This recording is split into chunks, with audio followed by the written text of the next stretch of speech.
What's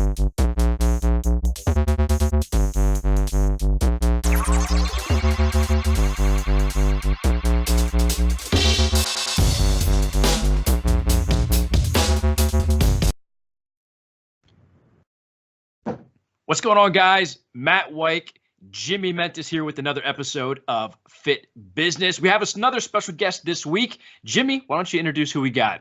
Boy, is he special. Very special. I mean, it took us a long time to even, book him for 30 minutes. And I asked for 45 and he goes, yeah, you can have it. So just imagine how busy he is. We have Dan, very good friend of mine, brother, Dan Solomon, and he is the Chief Olympia Officer for the famous Mr. Olympia and all the rest of what's going on that weekend. What's up, Dan? Gentlemen, it's good to hang out with you guys. First of all, congratulations on this show. I have to tell you, there's so many shows out there right now, and a lot of them do the same thing, and they all serve their purpose. But I think what you guys are doing is important. You know how much I take an interest in the business side of what we all do. It's sort of, I think it's something that binds us together, and we've all been through the peaks and the valleys and the high marks and the dark parts of this industry, and we definitely know the things to watch out for, and also the opportunities that exist. So I think this is a good opportunity, and I'm glad to see you guys are enjoying some success with it. So it's good to be here. Thanks, man. We've been Matt and I have been having some fun. We've had some discussions on some hard topics, which we're still rolling out on them. But let's talk. Let's talk. Matt, you want to go first? Yeah, I mean, let's first start off. Obviously, this is the first year that you're heavily involved in the Olympia. I mean, obviously you've done, the live streams and you've helped in different aspects with that. But, this year you're taking on a completely different role. Can you tell us a little bit about, what your responsibilities are with the Olympia this year, being, the Chief Olympia Officer, and what that entails? Yeah, so I was brought in by America Media, which of course is the company that owns the Olympia, acquired it in its entirety a few years ago. Basically what I do is I oversee the Olympia as an asset, as a property of America Media. AMI is a big media company with all sorts of media assets and publishing assets, and really all corners of publishing. The newsstands to some degree are dominated by AMI published media. I know, Jimmy, you're familiar with a lot of those because I know AMI Media has been very kind to your brand over the years.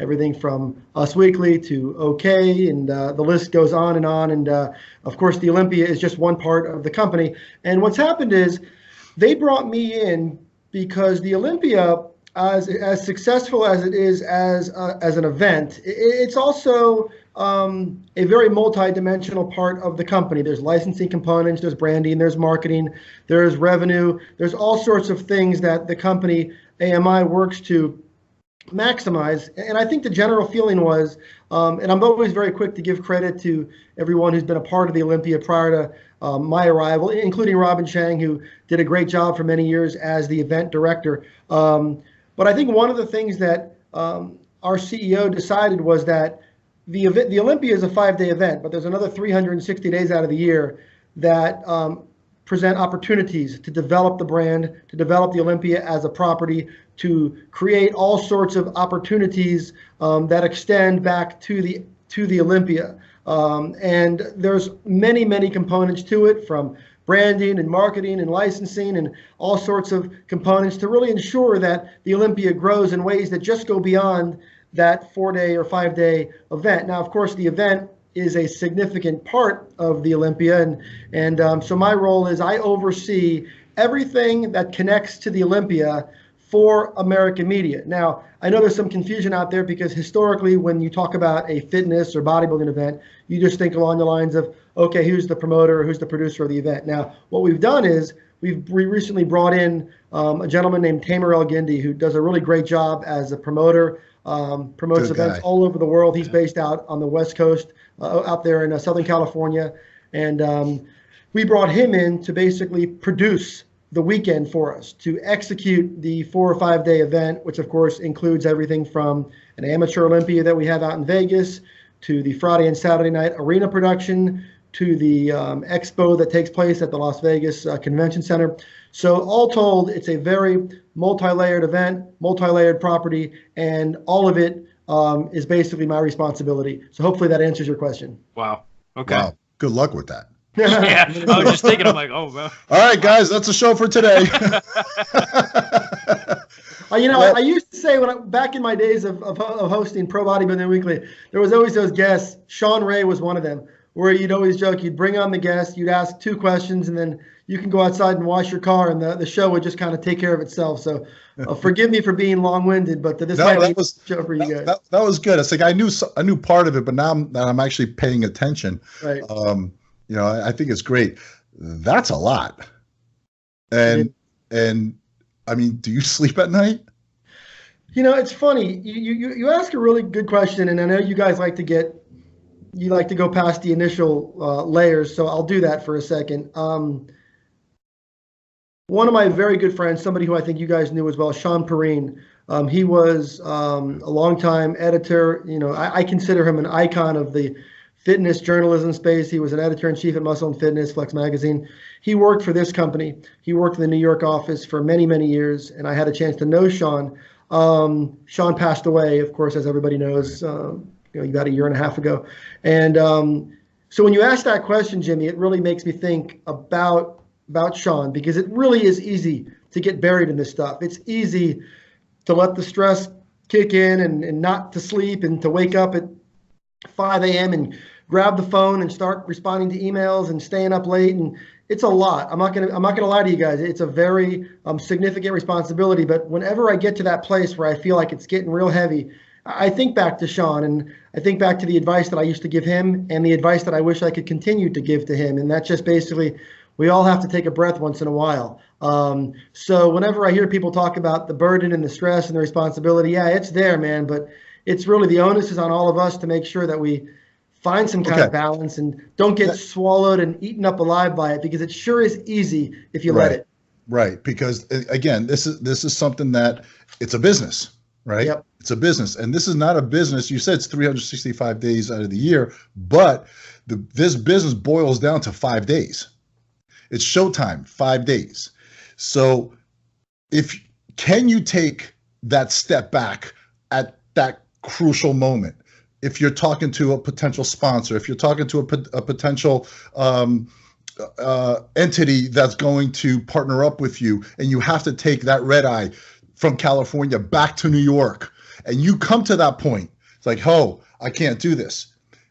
You don't have a choice, do you? Yeah, no, you got it. The job has to get done. There's lots of things that depend on everything that we do, and especially an event of this nature, because it's the only event in the world in the fitness space that's held in an arena. And that carries a whole level, and I actually spoke about this the other day when I was on with Dave Palumbo. We talked about sort of the nuances of this production, and that opens up a whole new world of production nuances, challenges, opportunities. And then, of course, you merge that with the realities of doing business in Las Vegas, which carry its own level of complexities. And then you throw over the Las Vegas Convention Center and the Expo, and then the integration with the hotel and the arena and all of it. And when you roll it all together, every piece connects to the next. Fortunately, I have a great team. We brought over Angelica Nebbia, who is a longtime member of the AMI Muscle and Fitness team, and she is now aboard as our event coordinator. And of course, Tamer's an amazing producer, so we're really happy to have him. And my man Caden Riley and Martine, and just a whole crew. They're just a great group of people who all know what they have to do, and it's very much a team effort. But yeah, sometimes you just got to do that. You got to take those red eyes, Jimmy. You got to miss. I got to miss my son's baseball games occasionally, and I don't take lightly when it comes to missing my son's baseball games. So definitely know that. All right, so officially, when did you take on this responsibility? So I took on the responsibility after last year's Olympia. There were some elements of the event that forced AMI to kind of take a look at where things were going. I should qualify this and tell you that the event does extremely well. It performs very well financially.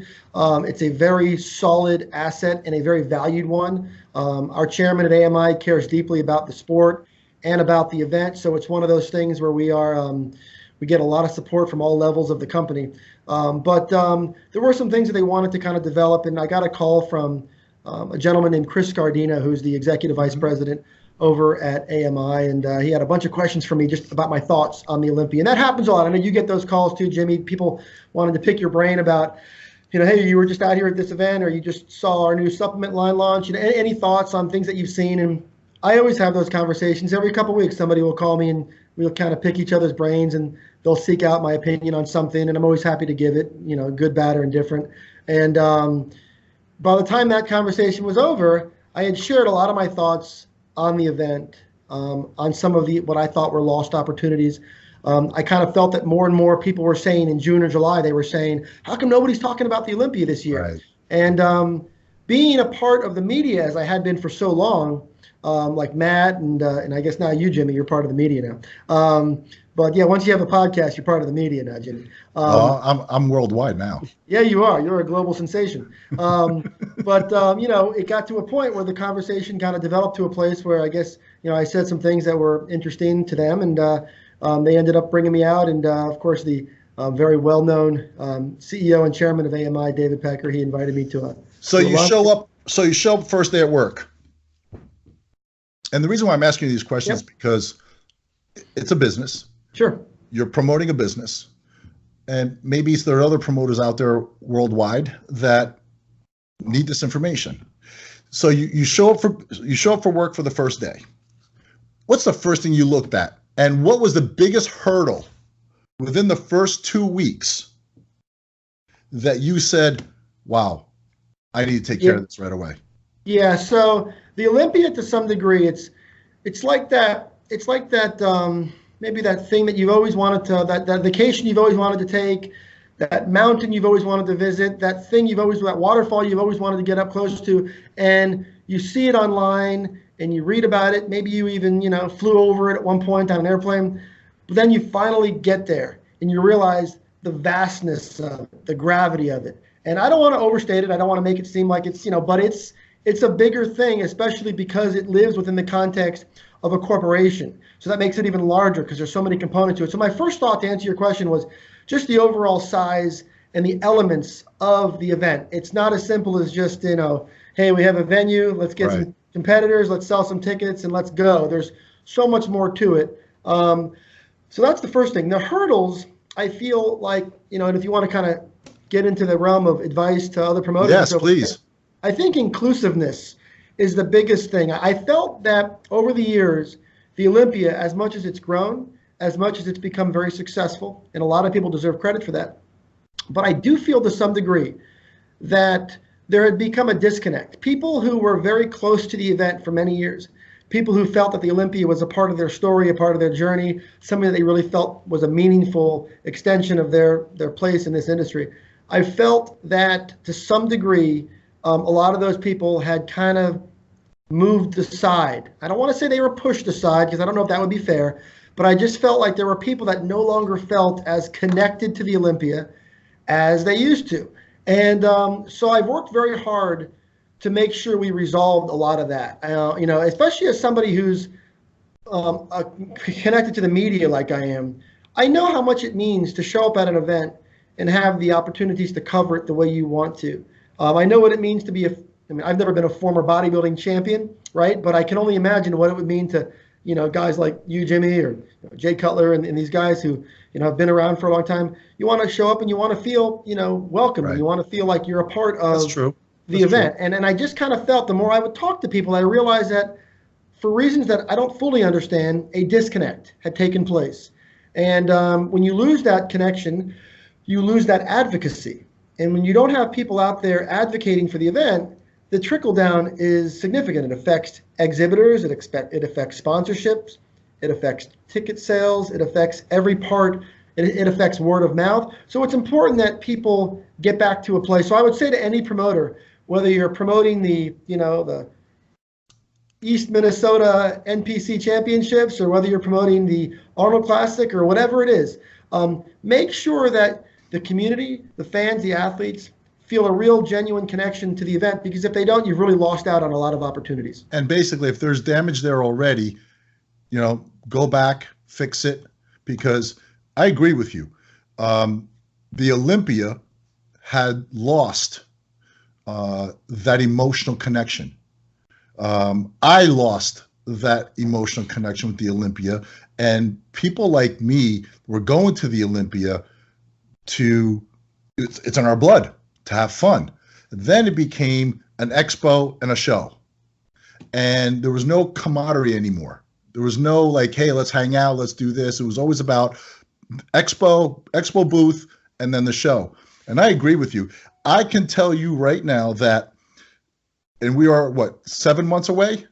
No, I wish we were 7 months away. We're about 4.5 months away, Jimmy. Oh my God. Okay, we're 4 months away. I would kill for there to be 7 more months to prepare for this event. But well, we don't let's have put it this way. Since you took over and you brought on this team, and you've been, you know, posting and stuff like that, and Sean Ray with his earth-shattering breaking news that it's going to break and it's going to break down the road. Love that video, by the way, he did.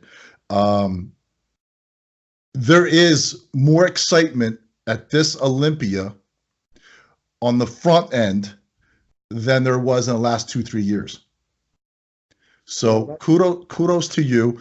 And I know there's a lot more that you have done, and it's just been crazy. Matt, what do you got? I got more questions here for Dan. Let's go back to the whole team. Now, Dan, you can correct me if I'm wrong, but is this the first year that we're actually getting previous competitors involved? I mean, obviously we have Jay, you know, he's going to be heavily involved with the entire weekend, the whole production. But then when you brought on Angelica and Tamer, is this the first time that we're going to have people who, you know, in a sense, were entrenched in the industry, who are kind of putting, you know, their own fingerprint on this with you?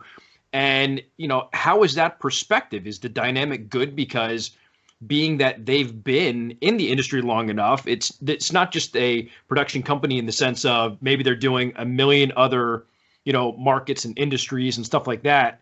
How does it play having, you know, two competitors, you know, possibly even more, depending on who else that you brought on? How does that dynamic work with the whole production now? Do you feel like everything is, you know, moving in the right direction because you're getting input and feedback from people who were, quite frankly, there and can give their 2 cents? They know how it feels. Yeah, exactly. Yeah, there's no question. Now, you know, I'm always really careful about this, and I'll be really honest with you. You know, Robin worked real hard to stay connected to a lot of people, and you know, and so it's not so much that, you know, one way is the right way and one way is the wrong way. But to answer your question, yeah, there's definitely been a conscious decision, tactically speaking, I think on my part, to bring people closer to this event that have a different type of relationship with the athletes, a different type of relationship with the media. Angelica is a great example. I'm glad you mentioned her. She's, you know, worked as a editor and a writer and a contributor for Muscle and Fitness and Flex for a long time. She's been an athlete, and she's been a pro competitor. So she's got great cachet in that world, and just great relationships. And Tamer the same way. Tamer's got tremendous relationships, especially on the West Coast and also around the world. You know, and I've worked hard to do what I can to stay as connected and just, you know, foster meaningful relationships with people. So yeah, I do think that is a big part of, I don't know if I'd say it's a big part of the strategy. We're hiring the most qualified people to do the individual jobs. And it sure is a bonus when they just so happen to be people that have that familiarity. Right. You know, it's like, take Jimmy, for example. Like, you own a world-renowned supplement brand, and you are good at what you do because you know the supplement industry inside and out. You know formulation, and you know marketing. There's a lot of guys who have that skill set. However, you happen to be a former world-class bodybuilding champion. So it just so happens that it gives you a great advantage in connecting with your customer and understanding what means something to them because you have that background. You're not successful because of it, but it sure is a bonus. Definitely helps. And it sure does help. And so I think, to Matt's question, I think it's kind of the same idea. Yeah, it definitely helps. The Expo, like, what are your plans for the Expo? Like, I know you mentioned before, and I might put you on the spot here. You mentioned before that the Olympia has been a very successful asset to AMI, okay? Are the numbers were the numbers dropping, and now that you feel the numbers are going to go back up because of these changes, or are like, I don't want you to put numbers out there, but do you feel that the numbers for the expo, exhibitors, attendances, tickets, are going to be better this year? Yeah. So first of all, you just touched on an interesting thing. As long as we're talking about, normally I wouldn't get into all this minutia on the business side, but this is what your show's about. Right. So in the last couple of years, really to the credit of a lot of folks who came before me, Robin included. Yeah, and Robin did an amazing job. For sure. There was a couple things they did at the expo that actually had a positive impact on the fan experience. First thing that they did was they widened a lot of the aisles in the expo. They used to be as small as 8 feet. Some of those aisles became 20 feet. They also went ahead and implemented, through a company that we use called FIVO, which is a great company, implemented a way to enter the expo, which is more electronic and it gets people through the door quicker.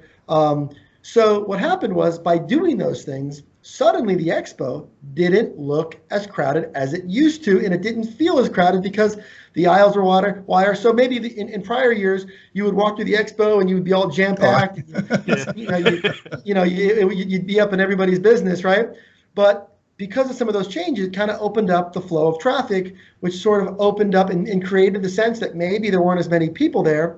But in reality, the aisles were wider. And then also a lot of those lines that you used to see going down outside the Las Vegas Convention Center, on a hot day in September, those lines were vastly reduced because of the technology that was incorporated to get people in the door quicker. So a lot of things had been done, which sort of created the perception that the expo wasn't as well attended. Now, whether the numbers from one year to the next blipped one way or the other, I'm not going to get into all the numbers. The numbers are strong, but that is a big indicator. That is a big reason why some of the perceptions were, all of a sudden we feel like we can breathe in the expo. Right. It's because moves were made to make that happen. But to get to your question about trying to do things to make the expo more successful, that's definitely a big part of my focus. It's a big part of our team's focus. And one of those things is just creating a more what we call experiential environment. So what we mean by that is, instead of just having, lines of 10 by 10 booths, which of course are a big part of the expo, small companies want to come out there and, start their businesses and connect with new customers and all that. But it's more than that. We want to have things that fans and visitors can do while they're there to make their visit to the expo more than just walking around and collecting samples and picking up t-shirts. So I know a lot of people, they fly in from all over to collect samples and pick up t-shirts, and they're still going to be able to do that. But we want to take it further. We want to have things available that justify the time and the money to be out there and to participate and attend the expo. So we're trying to do things to create more activities, more experiences, more things that will make people who go Friday want to go back again on Saturday. So there's a big focus on that. And in the coming days and weeks, we'll start releasing some of those new things that we're putting together. We also have a real commitment to celebrity involvement that, if you remember years ago, Jimmy, you'd show up at an Olympia. It was famous people everywhere, right? Right. And it was a lot of fun for the fans and really for all of us, for the athletes as well. And for the last couple of years, that kind of backed off a little bit. We didn't see I know Shaquille O'Neal showed up last year, kind of unceremoniously. Not a lot of people saw him, unfortunately, but not a lot of famous people kicking around the Olympia like there used to be. Fortunately, with AMI and all of our entertainment, we call them our glossies, our weeklies, the Us Weeklies and all those publications, Radar Online and so forth. We are able to connect with celebrities. So we're trying to do some things to get some of those folks back and kind of give the event, a feeling that it's special enough for people that, make the covers of mainstream magazines to take time out and attend. Will we ever see the Expo and the Olympia show under one roof? The Expo and the Olympia show. So that question is code for, are we going to move to a new location? Are we going to leave the Orleans? Is that what we're asking? Well, yeah, kind of. The thing is, I remember when it was at the Mandalay Bay, right? Yep. You check in, you had everything under one roof. Are we ever going to see that again? So I will say this, that each year, and look, let's face it, we all want things to be practical. logistically sound. We want it to be easy. There's nothing better than when you show up at an event, wherever it is, small, medium, or large, and you check into the hotel and you realize, well, I don't have to go anywhere. So that is definitely a bonus. We all recognize that. Each year we evaluate kind of, based on all the variables, exhibitors, attendance, all the things that matter. And we assess, what's the plan going forward. So I certainly will not say we will never see that. I certainly think it's very much in the cards, and it's something we will evaluate and continue to look at. The challenges are the Las Vegas Convention Center. It does allow us a certain type of space, a certain type of configuration that accommodates a lot of things for us. Now, I do know that throughout Vegas, more and more venues have popped up. More and more hotels have their own, on-site arenas and venues and convention centers. So I think things have changed. When this change was made a while back, when it was at the Mandalay Bay, the Mandalay Bay just couldn't handle the growth of the Expo. There was issues. There were legitimate issues. And then there's other parts of the event that just weren't well suited for that layout.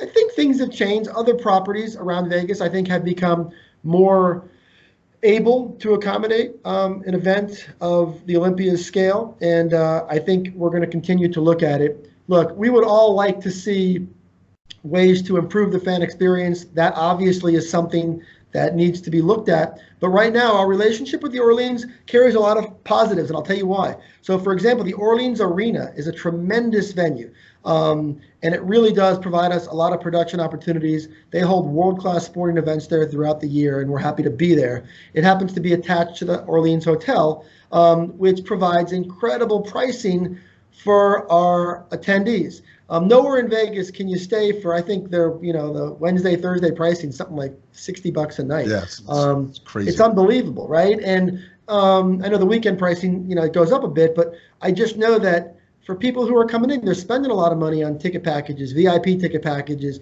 flights and all that. So there's a lot of people who really enjoy the opportunity to stay at a hotel and be surrounded by all their friends and a lot of the competitors, and see them in the restaurants and see them in the bars. And yes, even if it's not one of the marquee properties, it's a very cost-effective opportunity for a lot of people. And of course, those who want to stay at a different hotel, they can do that. But there's a lot that goes into it, and who knows, maybe we'll see something at some point. But right now, we're just focused on where we're at for this year. Was that something that you going into it, you had in your minds, like, listen, we got to bring it all under one roof, or you just said, hey, let's just play it out and we'll see where this goes? I think we all hear each other, right? We all have been a part of it, and we all see the pros and the cons. So I think it fell into a list of things where I said, we got to really look at this and figure out, first of all, there's lots of things that I looked at. And I'm the first to, even give, credit to Robin on a lot of this stuff.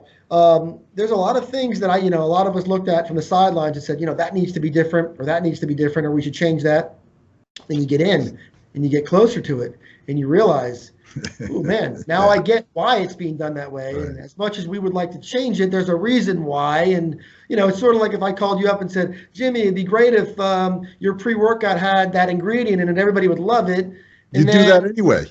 Right, I do that anyway. And the reason why you don't listen to me is because, first of all, I don't know anything about formulating supplements. But more importantly, you don't listen to me because you know that if you put that ingredient with that ingredient, there could be a compliance issue. There could be an efficacy issue. There's going to be some reason that I, as a guy who doesn't know the first thing about formulating supplements, never really considered. And then once you get in close to this Olympia, you realize there's a lot of things that fall into that category of things from afar that look like an obvious sort of low-hanging fruit. And then you get close to it and you realize, okay, now I understand. All right. Matt?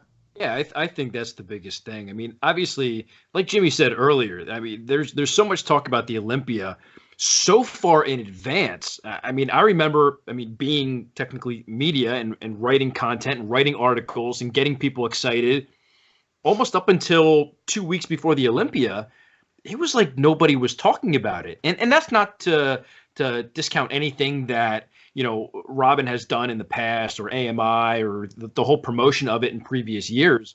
But it just seems like from the bodybuilding community, people they weren't real excited. And now it's like we got talks of, hey, maybe Kai's going to come back.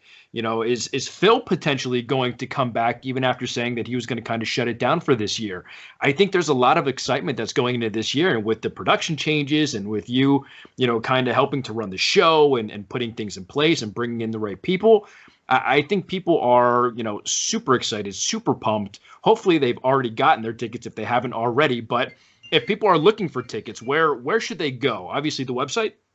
Yeah. So just so everybody knows, the way ticket sales work for, I think, most events in Vegas, probably most events in general, but most events in Vegas and the Olympia in general, once you get into the summer months, the tickets start to go fast. We're in that window right now, that sort of that May, June window, May in particular, where there's great inventory of amazing seats because the sales push hasn't really kicked in and people haven't started to do what they normally would do, which is in those final 60 to 90 days, they buy up all the tickets. So my advice to anybody out there is first of all, if you've never been to the Olympia, it's really an experience unlike any other. It's something that you need to experience. It's a bucket list item. It's something that we can talk about, we can post pictures, but when you go to the Olympia and you sit in the Orleans Arena, and Jimmy, I know you guys get it, I know you've been there, Matt. It's something that is hard to explain. It's something that kind of gets inside you and it kind of goes through your veins, and you go back to wherever you live and you have this, whether it's a new sense of energy and focus for your training, for your business, or just for your life in general. It's a very powerful experience. I went to it, 20 years in a row, as a fan and then as a member of the media. And I always say there's always times, and Jimmy and I, we always used to joke about this because Jimmy and I always used to meet for Starbucks, and we would bitch and we'd complain about all these different things. And we got to find something else to do. This industry, we got to do. And then we would go to the Olympia, and you sit there, and you see the caliber of the production. You see the caliber of the competitors. You feel the energy in the air. And you say at that moment, this is why I do this. This is why we love this stuff. This is why we're all full of crap and we say we're going to go do something else. And this is why we always come back to it.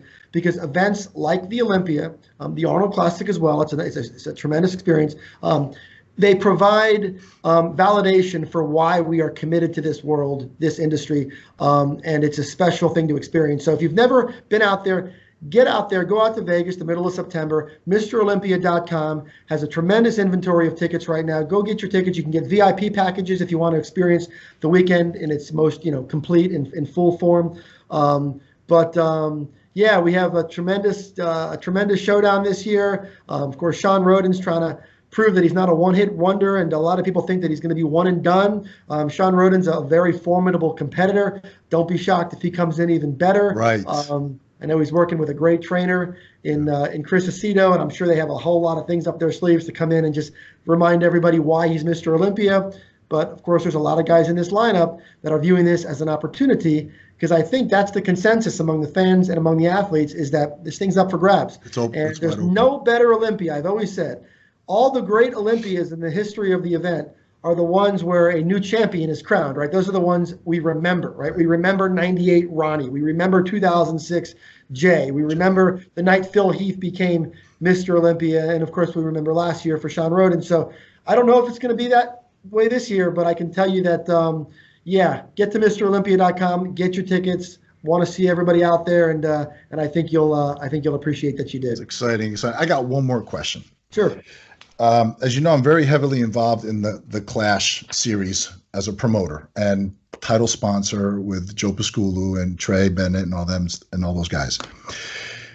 With your experience of the Olympia, what advice do you have for me on promoting the shows? Aside from making friends and like how you and I are talking, obviously we're live, but what's your advice after what you've seen and are going through and learning and experiencing? Well, first of all, I think you've done a good job in one area. You're not just a check writer. Check writers just drop off checks and then they go about their business. You get involved, I know, with your sponsorships.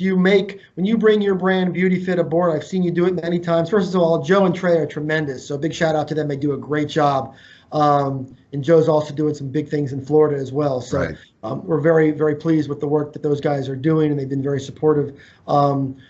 But I think what you're doing, I think you already have it figured out. You're one of the few title sponsors out there that when you stick your name on an event, you're out there, you're immersed in it, you are providing product, you are providing advice and wisdom to the competitors, you're making yourself a part of it. So I don't think you need my advice, Jimmy. I think you have it figured out. I think. Oh, I could take a lot of advice. Trust me. I really think. I think that's a big part of it. I think what you're doing is a blueprint to some extent. It's more than just spending money. It's about putting your brand in there, putting your wisdom, putting your experience, and making your company a part of the event. So I know that series of events that you're talking about have become synonymous with BeautyFit, not just because your name's on the marquee, but because you've kind of embraced it. So I would just say keep doing what you're doing and start taking advantage of a lot of these new outlets that are available to you, like shows like this one, and correct. You're hooking up with. By the way, Matt, you do a great job, man. I enjoyed a lot of the stuff working with you over at. We're doing Digital Muscle, and Matt's one of those guys that just kind of puts his head down and does the work, and he's kind of a machine when it comes to cranking out content. I've always, I think the guy who does that as well as we talk about Ron Harris, right, over at MD. Yes. Yeah. There's certain guys that I'm not that guy. There's guys that I like to me, when I do an article, I do something I like to me, it's like I put a lot of time into it, and it's something I take a lot of pride in. And that's a different type of a skill set. That's a different type of approach, right? These fully developed pieces of art, or if you want to, whatever you want to call it, but stuff that's fully developed. There's a different skill set, and that's the content creator. That's the machine. And guys like you, Matt, and Ron Harris, guys that can sit down and every single day write several articles every day. And when you take a break from writing those articles, you do podcasts like this, and you constantly figure out a way. I have the highest level of respect for that ability and that skill set, because it's incredibly difficult to do that. You open up an issue of MD, and every article is written by Ron Harris. It's fascinating. He literally, his name should be on the cover of the magazine as the author of the book. They shouldn't even put his name on every article. He writes the entire magazine every single month, unless there might be a freelancer or two that I don't know about, and I don't know what, if Blackman's maybe doing some writing, but and again, I say this, to not disparage anybody really, just to praise the guys who are really rolling up their sleeves and doing the work. It's incredibly difficult to do it, to have the endurance to do it, the sustainability to do it. So Matt, credit to you for doing a great job. Well, thank you. I appreciate that. You know what? You're absolutely right. I'm living it with him. It's like, Matt, I message him maybe 8 o'clock in the morning. Hey, Matt, I need a couple articles, this and this. By the time 10:30 comes around, I get the emails with the articles. And I'm like, there is no way there's any type of substance and quality in these articles that you're writing so fast. I won't even read them. Right. And next thing you know, after lunch or whatever, I read them, like, this is pretty good. Yeah. It's like, how do they click like that? It's crazy. Hey, look, I always say we're all good at something, right? Yep. Dan, listen, brother. Thank you for coming on the show. We got your back. Anything you need from us? My phone's been blowing up. If there's anything you need from us, we're here. We're full support of the Olympia, and man, we wish you the best of luck. Yeah, and if anything changes between now and show day, and you want to hop back on and kind of tell people about recent changes, additions, modifications, whatever, let us know. We'd love to have you back on. I appreciate the support. I hope I'll see you both in Vegas. Yeah, we'll be there. The Olympia, and Jimmy, it's almost time for what has sadly become our semi-annual coffee. See, there was a time when Jimmy and I weren't nearly as busy, so we would always find time to go catch up. But now we have to do podcasts like this to spend some time together. And Dan's literally 10 minutes from me right now, Matt. 10 minutes. Hey, did you get that new office space set up, Jimbo? Yeah, it's actually, they're painting it right now. Nice. Yeah. Nice. Well, I look forward to stopping by and loading up on some. Come by for a leg workout, sissy. Love it. We'll do it. Guys, awesome. Thanks for having me. Love you, man. All right, bro. Thank you. Thanks.